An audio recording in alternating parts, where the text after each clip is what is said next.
Lisa had always wanted peace and quiet. After 15 years, jumping from one dangerous mission to another with the Special Forces, she and her husband Tom were ready for normal life. They picked Oakwood Estates because it looked perfect from the outside: neat lawns, tidy houses, and friendly waves from neighbors washing their cars on weekends. "This is exactly what we need," Tom had said when they first drove through the neighborhood. Lisa agreed, though something in her gut made her look twice at every corner and shadow. Old habits die hard when you've spent your career watching for trouble. The Homeowners Association rules seemed normal enough when they signed the papers. No odd paint colors, keep your lawn cut, don't leave trash cans out too long, basic stuff that most neighborhoods had. The monthly fee wasn't too bad either, and it covered the community pool and playground upkeep. What the papers didn't mention was Gerald. Gerald Wilkins ran the HOA like it was his own little kingdom.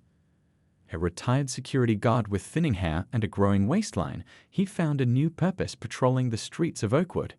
He drove slowly in his personal car with magnetic HOA security signs stuck to the doors.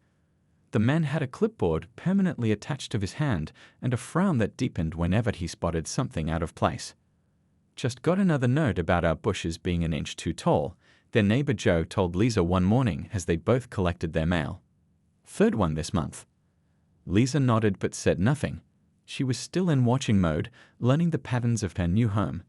In her line of work, you never jumped into action without understanding the situation first. Gerald didn't work alone. He had gathered a team of 5 men who took their security duties way too seriously. Most were former mall security guards or wannabe police officers who couldn't pass the actual tests.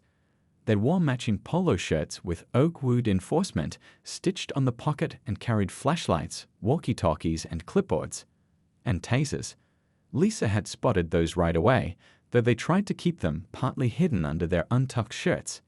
"Is that even legal?" Tom had whispered one evening as they watched 2 of Gerald's team riding up Mrs. Chen across the street for having her garage door open after 8 p.m. "Probably not," Lisa had answered, watching how the older woman's hands shook as she signed the citation paper. Within their first month, Lisa and Tom watched as neighbors scurried to fix violations before Gerald's team could spot them. Mr. Wilson rushed to pull his garbage can back up the driveway when it was just 10 minutes past the allowed time.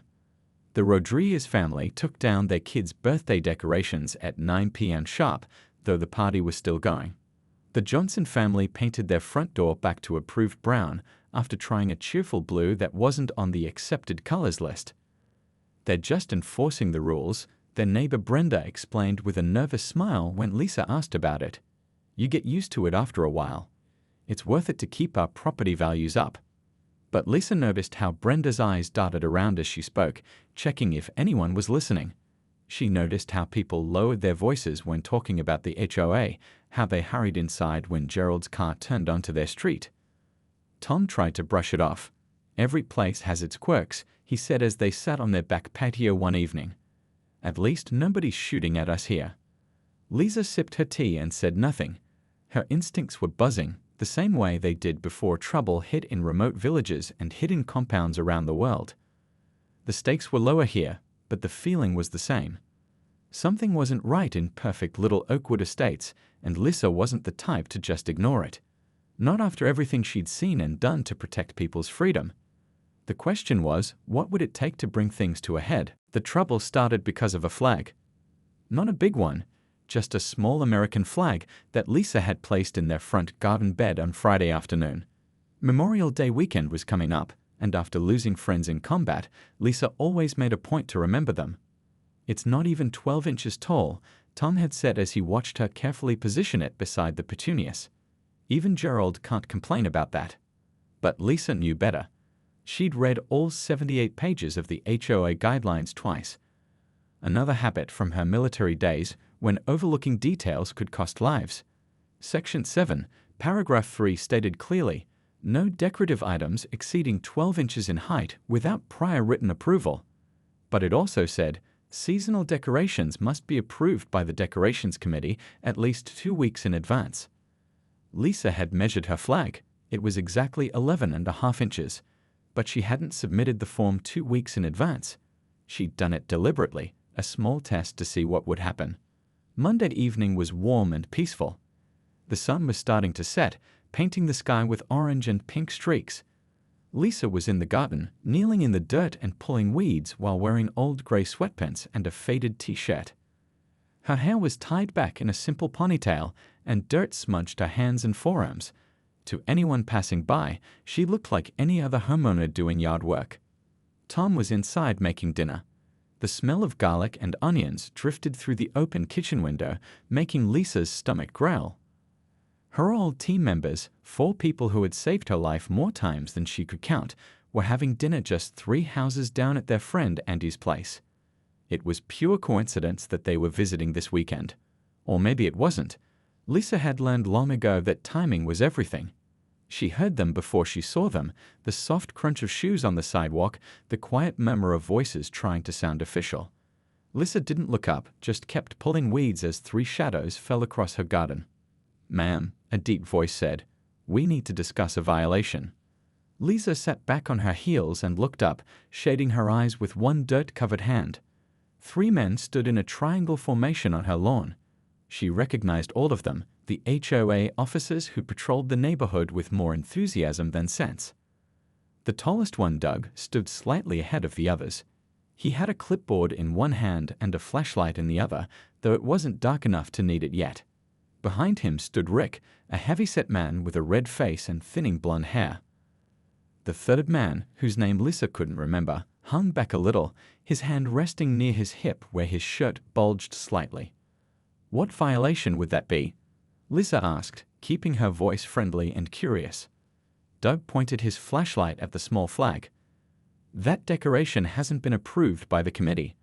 According to Section 7, Paragraph 3, all seasonal decorations require approval 2 weeks in advance."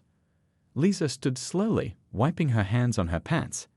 "It's a Memorial Day flag," she said simply, "to honor fallen soldiers." Rick stepped forward, his face getting even redder.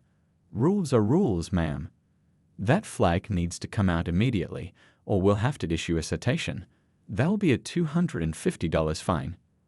"For a flag that honors dead soldiers?" Lisa asked, her voice still calm but with a slight edge now. "On Memorial Day weekend." The third man moved his hand closer to the bulge at his hip. "Ma'am, we don't make the rules. We just enforce them. That flag comes out now, or there will be consequences." Lisa noticed the subtle movement. Years of training had taught her to spot a weapon, even one partially hidden. A taser, she guessed. Not lethal, but still a threat, and completely inappropriate for dealing with a supposed garden decoration violation. "I'd like to see where in the HOA guidelines it says you can threaten residents with weapons," Lisa said quietly. The third man's eyes widened slightly. He hadn't expected her to notice. Just then, Tom appeared at the front door, a wooden spoon in his hand and concern on his face. He saw the 3 men, saw Lisa's stance, relaxed of anyone else, but he knew better and froze. What none of the HOA officers realized was that 4 highly trained former Special Forces operators were now watching from different points around the neighborhood. They had spotted the confrontation and moved into position without a word being said. An old habit that had saved their lives many times. The situation was about to get very interesting. The moment the third HOA officer touched his taser, the atmosphere changed. Most people wouldn't have noticed the subtle shift, but Lisa felt it like a change in air pressure before a storm. "Sir," she said calmly, looking directly at the man with his hand on the weapon, "I'd strongly suggest you move your hand away from that taser." The man's eyes widened slightly. Most people would have been intimidated by 3 large men in uniform-style shirts standing over them, but Lisa showed no fear. Instead, she stood with her feet shoulder-width apart, her posture relaxed but ready, a stance that anyone with combat training would recognize immediately. "We're just doing our job, ma'am," Doug said, his voice rising slightly. "That flag needs to come out now." Tom stepped forward from the doorway, still holding his wooden spoon dripping with pasta sauce. "Guys, it's just a small flag for Memorial Day. Is this really necessary?" "HOA rules are clear," Rick insisted, his face growing redder. "No exceptions." What none of the HOA officers realized was that the neighborhood around them had changed in subtle ways. The jogger who had just turned onto their street and was now slowing down. That was Miguel, who had served with Lisa through 2 combat deployments. The woman walking her dog who had stopped to watch from across the street, that was Jen, Lisa's former team leader who had once taken down 3 armed men with just her bare hands. Behind the officers, a man checking his mailbox was actually Dave, who could hit a target from 1,000 yards away.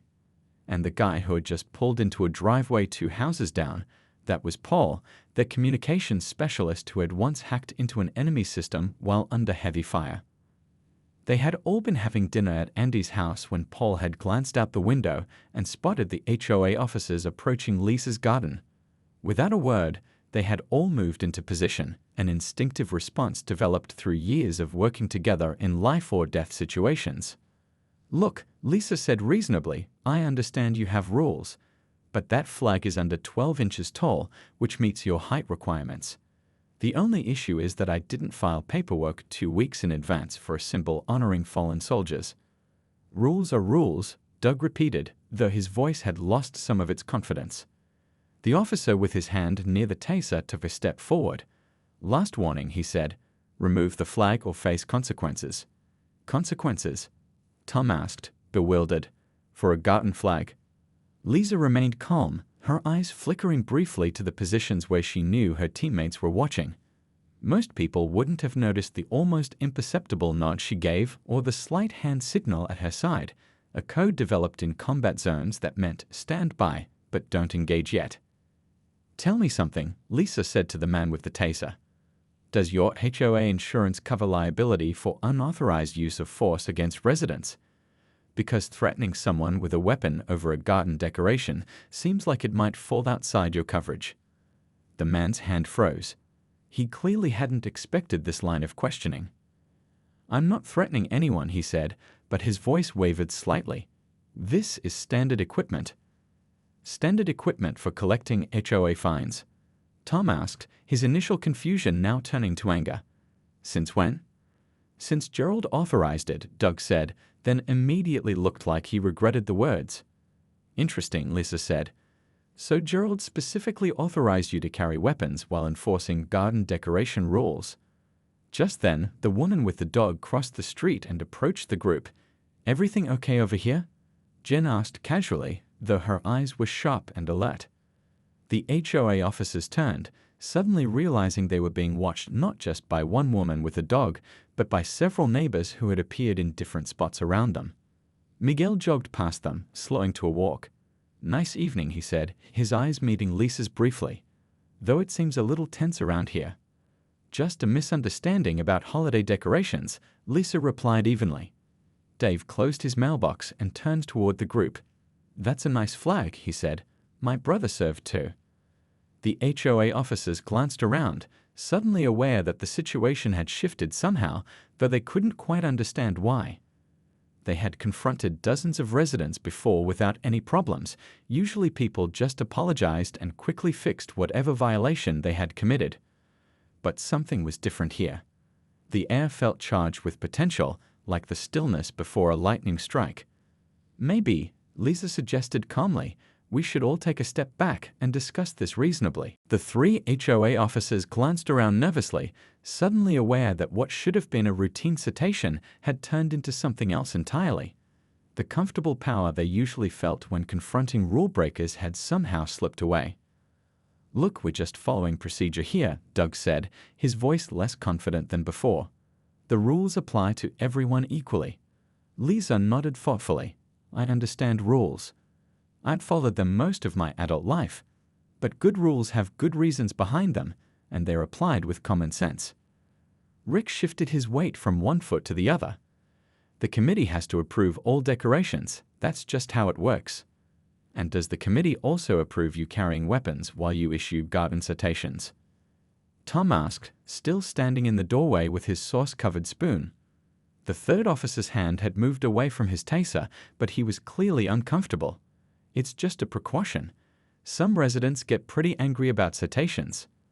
"I wonder why," Jen said dryly, her dog sitting calmly at her feet. Though she looked like an ordinary dog walker in her casual clothes, the way she stood, balanced and ready, suggested years of training. Maybe because having 3 grown men show up at your home over a tiny flag seems a bit much. Miguel had completed his loop around the block and was now stretching nearby, seemingly focused on his workout, but missing nothing. Especially on Memorial Day weekend, he added, when people are honoring those who died serving our country. The third officer glanced toward Miguel, then back at Lisa. Something clicked in his expression, a dawning realization that this wasn't just about a flag. "Did you serve?" he asked Lisa, his tone changing slightly. "I did," Lisa answered simply. She did more than serve. Dave called from where he stood by his mailbox. She led. Doug cleared his throat uncomfortably. Well, regardless of service background, HOA rules still apply to everyone. Absolutely, Paul agreed, wandering over from the driveway where he parked. Rules matter. Like rules about threatening civilians with weapons, for instance. That's an interesting rule to consider. We're not threatening anyone, Rick insisted, though his red face had paled slightly. Of course not, Lisa said calmly. Just like I'm not currently surrounded by my former Special Forces team who happened to be having dinner nearby when they saw 3 men confronting me over a Garvin flag. A heavy silence fell over the group. The HOA officers looked around again, really seeing the neighbors for the first time, noting their alert postures, their watchful eyes, the way they had naturally formed a perimeter. Special Forces, the third officer repeated, his voice barely above a whisper. Tom nodded, a small smile playing on his lips. My wife was a team leader. These are her people. They've been through a lot together. And we still look out for each other, Jen added, patting her dog's head gently. Old habits.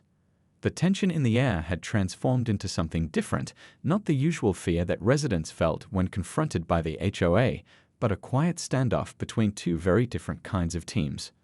One built on power and intimidation, the other on trust and shared experience. Doug looked down at his clipboard, then back up at Lisa.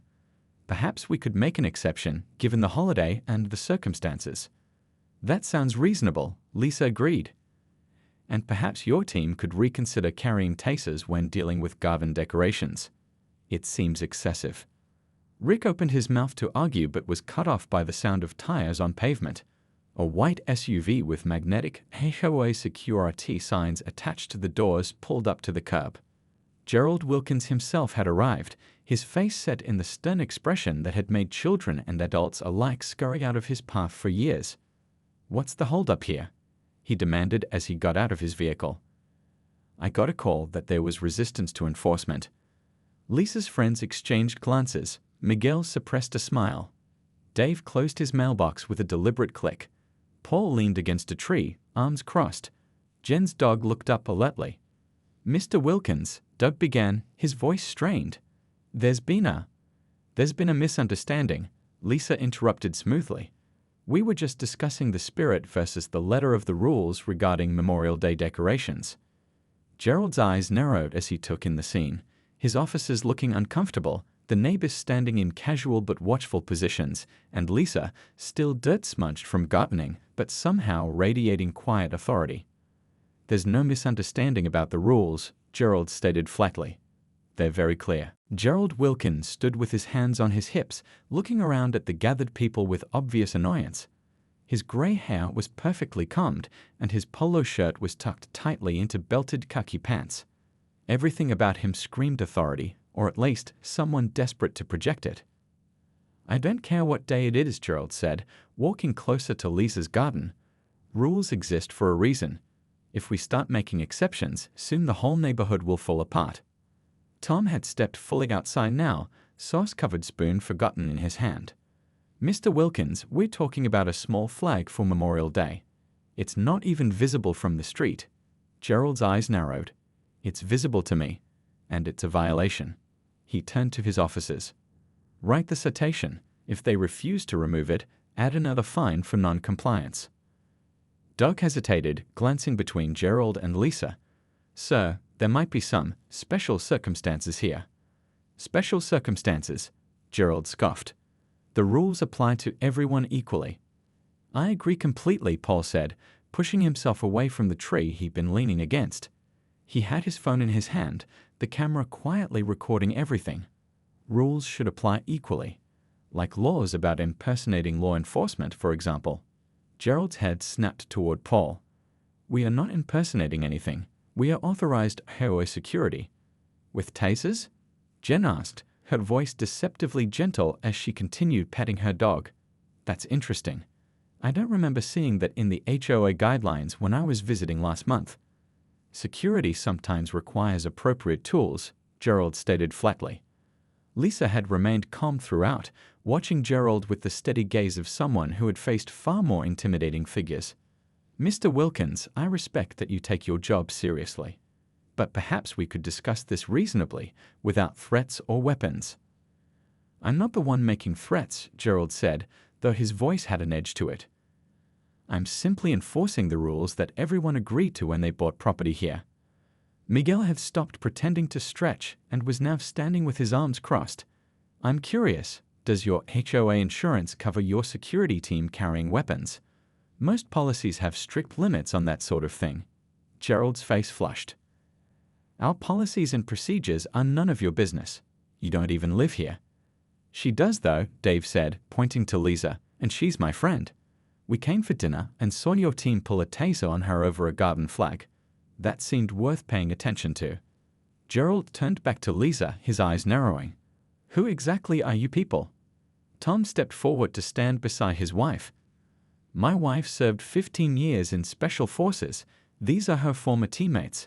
They've been through more together than you could imagine. Special forces, Gerald repeated, his tone disbelieving.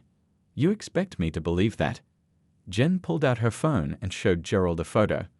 It showed Lisa and her team in uniform receiving medals after a particularly difficult mission. Their faces were tired but proud. That's classified, Lisa said quietly. But yes, we served together. 3 tours. The HOA officers were staring at the photo with wide eyes. The third officer had taken several steps back, his hand nowhere near his taser now. Military background doesn't exempt you from HOA rules, Gerald insisted, though his voice had lost some of its certainty. Of course not, Lisa agreed. But it does give us perspective on what matters and what doesn't, and it taught us how power should and shouldn't be used. Paul held up his phone. I've been recording this whole interaction, just so everyone remembers exactly what was said and done here. That's harassment, Gerald snapped. Actually, Tom said calmly, recording interactions on your own property is perfectly legal in this state. Threatening residents with weapons over garden decorations, however. Gerald's face was getting redder by the second. Nobody threatened. I saw it, Miguel interrupted. We all did. And I called the sheriff, Tom added quietly. He should be here any minute. Gerald's face went from red to white in an instant. The sheriff? For a simple HOA matter? For HOA security pulling weapons on residents, Dave corrected. Sheriff Thompson served with Lisa's unit back in 2017, Tom continued. They know each other well. A distant siren could be heard, growing gradually louder. Gerald looked frantically from face to face, suddenly realizing that the situation had completely slipped from his control. This isn't over, he said, his voice tight with anger. Not by a long shot. Lisa smiled for the first time that evening. You're right about that, Mr. Wilkins. I think it's just beginning. News travels fast in small neighborhoods. By breakfast time the next morning, every house in Oakwood Estates knew about the confrontation in Lisa and Tom's front yard. People who normally kept their curtains drawn were peeking out windows. Neighbors who usually hurried from car to front door were lingering in their driveways, talking in low voices. The story had spread through text messages, phone calls, and over-the-fence whispers. Gerald's team had pulled a taser on the new woman in the blue house, and it turned out she was military, special forces even, with her whole team backing her up. And the sheriff had come. The actual county sheriff. By lunchtime, something remarkable was happening throughout Oakwood Estates. Small American flags began appearing in garden beds, on mailboxes, and beside front doors. Not big enough to violate the height restrictions, but numerous enough to send a message. Look at Mrs. Chen's house, Tom said, peering out their living room window. The elderly woman who'd been cited for having her garage door open was carefully placing a small flag beside her rose bushes. Lisa smiled. People just needed permission to stand up for themselves. By afternoon, Gerald had called an emergency HOA meeting at the community center. The message sent to all residents claimed it was to address recent security concerns and rule violations, but everyone knew what it was really about. "Are you going?" Tom asked Lisa as she sipped her coffee. "Wouldn't miss it," she replied. Neither would the team. The community center was packed by 6 p.m. Residents who had never attended an HOA meeting in years had shown up, curiosity and a new sense of boldness bringing them out. Lisa and Tom found seats near the back, while her team members scattered throughout the room, a habit from their military days when they never liked everyone being in the same place. Gerald stood at the front, his usual clipboard in hand, looking more uncomfortable than anyone had ever seen him. His security team sat in the front row, but without their usual swagger. None of them wore their tasers. "This emergency meeting of the Oakwood Estates Homeowners Association will come to order," Gerald began, his voice not quite as commanding as usual. "We have several important matters to discuss regarding recent violations of community guidelines." A hand went up immediately from the middle of the room. It belonged to Mr. Wilson, a retired teacher who had lived in the neighborhood for 20 years and had paid countless fines over minor infractions. "Before we get to that," Mr. Wilson said, standing up, "I think we need to discuss what happened yesterday evening. My wife and I saw the whole thing from our window. Since when do our HOA fees pay for security officers carrying weapons?" Murmurs of agreement rippled through the room.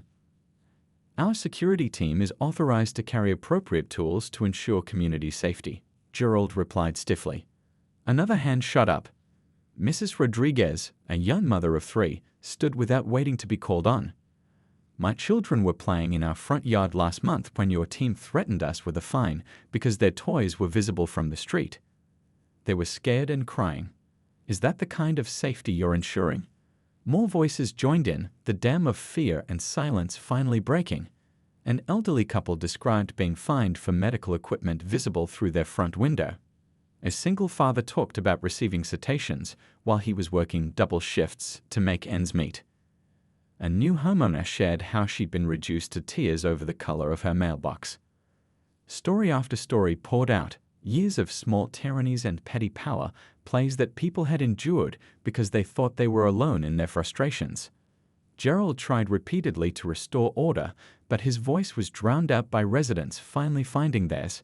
His security team looked increasingly uncomfortable, especially when Sheriff Thompson himself walked in and stood quietly at the back of the room.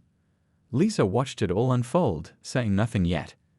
This wasn't her moment. It belonged to the residents who had lived under Gerald's rules for years. Her team had positioned themselves strategically around the room, not interfering but present, a quiet reminder that intimidation would no longer work here. When the flood of testimonies finally slowed, Gerald tried again to take control of the meeting. "These complaints don't change the fact that rules exist for a reason. Without proper enforcement, property values will decline and—" "I think," Lisa said, standing up for the first time, her voice quiet but carrying through the now silent room, "what everyone is saying is that rules should serve the community, not the other way around." All eyes turned to her, the newcomer who had somehow sparked this unexpected rebellion. 6 months after the Memorial Day weekend that changed everything, Oakwood Estates was a different place. The transformation hadn't happened overnight, but step by step, meeting by meeting, rule by rule. That evening at the emergency HOA meeting had ended with a vote of no confidence in Gerald and his board. Sheriff Thompson had stayed for the entire meeting, listening carefully to residents' stories about tasers, threats, and excessive fines. By the end of the night, he had suggested that Gerald might want to retire from his position before any formal complaints were filed about impersonating law enforcement. Gerald had left the neighborhood a month later, selling his house to a young couple with 2 small children. His security team had disbanded, their polo shirts and clipboards put away for good. Now, on a crisp fall afternoon, Lisa stood in her front yard planting bulbs for spring. Her garden had expanded over the summer, no longer just a few flowers, but a mix of plants, small decorations, and yes, a proper American flag on a tasteful pole. "Need any help with those?" called her neighbor Mrs. Chen, who was walking her small dog. The elderly woman now regularly stopped to chat with neighbors instead of hurrying inside when others were out. "I'm almost done, but thanks," Lisa replied with a smile. "How's your grandson doing with his baseball team?" Mrs. Chen beamed with pride. "His coach says he has a good arm." And no one complained when we put up his little practice net in the backyard. This was the new normal in Oakwood, people talking to each other, sharing lives, helping when needed, and minding their own business when appropriate. The HOA still existed, but it was run differently now. The new board, elected by actual votes from residents, included Mr. Wilson, Mrs. Rodriguez, and 3 other longtime residents who understood the difference between maintaining standards and enforcing power. Lisa had been asked to join but had declined. "I'm better at fixing broken systems than running working ones," she had explained. Instead, she and her team had created something new, a neighborhood mediation group that helped resolve disputes between neighbors without fines or threats. Their military training, it turned out, was surprisingly useful for peacekeeping at home. "There's Tom," Lisa said, waving as her husband's car pulled into the driveway. He wasn't alone. Jen, Miguel, Paul, and Dave were with him. It was their monthly barbecue day, a tradition that had started after the confrontation and now brought together friends and neighbors regularly. As they unloaded groceries from the car, kids played freely in nearby yards. Bikes were left on driveways. Basketball hoops stood proudly next to garages. Gardens displayed personal touches that would have earned citations in the old days. None of it was messy or neglected. People took pride in their homes, but the neighborhood had a lived-in feel now, like a place where humans actually existed rather than a perfect, sterile showroom. The Richardson family asked if they could join us tonight. Tom said as he carried bags toward the house. "Their daughter wants to hear more about your time overseas. She's thinking about joining up after college." Lisa nodded. "They're always welcome." Later that evening, as the sun set over Oakwood Estates, more than 20 people gathered in Lisa and Tom's backyard.